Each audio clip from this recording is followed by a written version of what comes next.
those magnificent men in their flying machines. They go up to the up, up, they go down to the up, down. Okay, so this hole here, right, we've got a hole there. So I thought it was an easy fix really. So what we do is we've got to replace this piece of wood.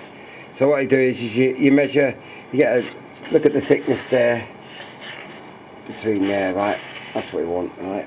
And find a piece of balsa that you've got in the workshop, and you take it from the seam there where it's glued in, yeah, and then you line your piece of balsa you've measured up there, alright, and you draw a line down here, which I've done, okay, and then you cut it out, just cut it all out. Once you've cut it all out, to make it strong again, you put a little piece of scrap balsa as a plate underneath, you know, so when you glue this on, that's going to have something to adhere to is the word. Okay, so that's the job now, to repair this. Cut this out, put a plate underneath, and put the replacement plate underneath. Done. So it all fits in true.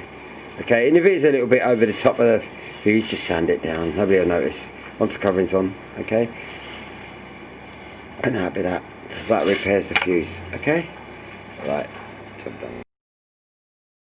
Okay, I thought I'd put this on this video.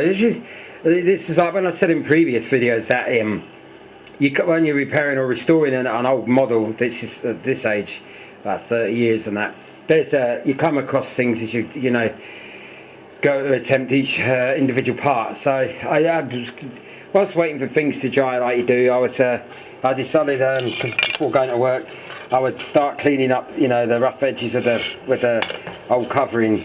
It's this kind of thing you tend to do when you're waiting for things to dry, and you know, things like that. So because I'm so bloody impatient, you know, so this sort of keeps my mind going. Anyway, so I made a start on the elevators, and I noticed that I'll take this off now. One of them was split, and actually the trailing edge of the actual elevator was, as you can see, was actually snapped completely. So there's two options when you have this. You come across this. You either make a new one, which, to be honest with you, it's a damn sight of work, because this guy's made this. He's made these in proper thin. You know, if you look carefully, so he's done each layer individually of thin ply. Amazing work. That really is a lovely piece of work. So, and all the sand in there. So it'd be a shame to like let this go. So the way around it is, or the way I do it, is that you get a Dremel and you just Dremel a gap in there, and you basically feed a nice thin piece of ply. Okay, and obviously you mark it, and then just chop it down with a Dremel, sand it to shape, and that will give you the doodah to replace it. You see, nice and straight. It was also bent up a bit as well, where it would, you know, I've managed to take the warp out of it more or less now. So that's hence why the weight of all them left them whilst I was at work. So, you know, a bit of PVA in there, so you're laughing. Okay, so I thought I'd just put that on. So onwards now with back to the wing, I believe, trying to fit it onto the fuse. This will be fun. Okay then guys, thanks a lot, bye. Okay, so here we are now, we're on the wing. Whilst I'm waiting for things to dry and stuff like that, I recommend that you do stuff just to pass the time whilst things to dry, you know, because I'm so impatient. We'll go and have a cup of tea, probably be a better thing to do. But anyway, I'd just like to show you that if you notice something now, and you see it in this light, if you notice the wing looks a lot different now, actual colour wise, tone wise, is because basically, if I zoom in a little bit, alright, what I've done is what needs to be done really, I suppose people would differ, but what I tend to do is like, because we took the old film off, the old film, like, I leave residue on the wing, and sometimes people say that the old residue will help it stick, the new film stick. Well, I find that a bit bizarre. So each to their own, I suppose, depends on the covering that's on it.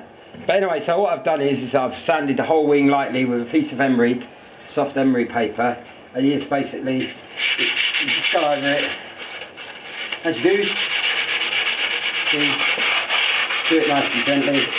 Just take off the old adhesive from the previous funnel covering. It doesn't take a lot, but it just helps, you know.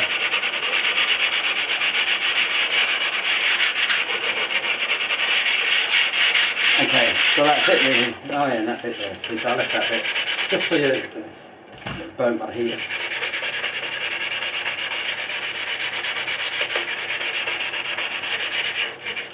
And of course you've got to do the capping strips, which I've already done, to be honest, couldn't wait.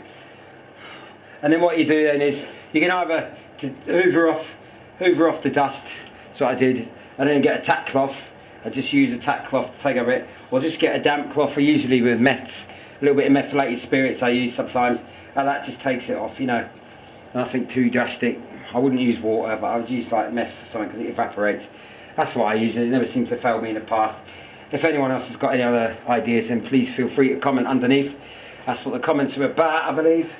Okay, so I know these videos are quite short, but apparently my son is going to be able to, what they call anastomosis, edit them, that's the word.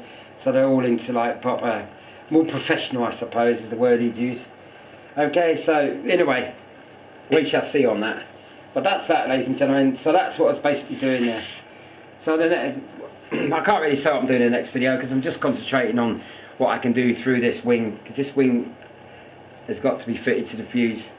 Anyway, we'll get to that in the next episode. Ta-da! Right then, thanks a lot. Bye.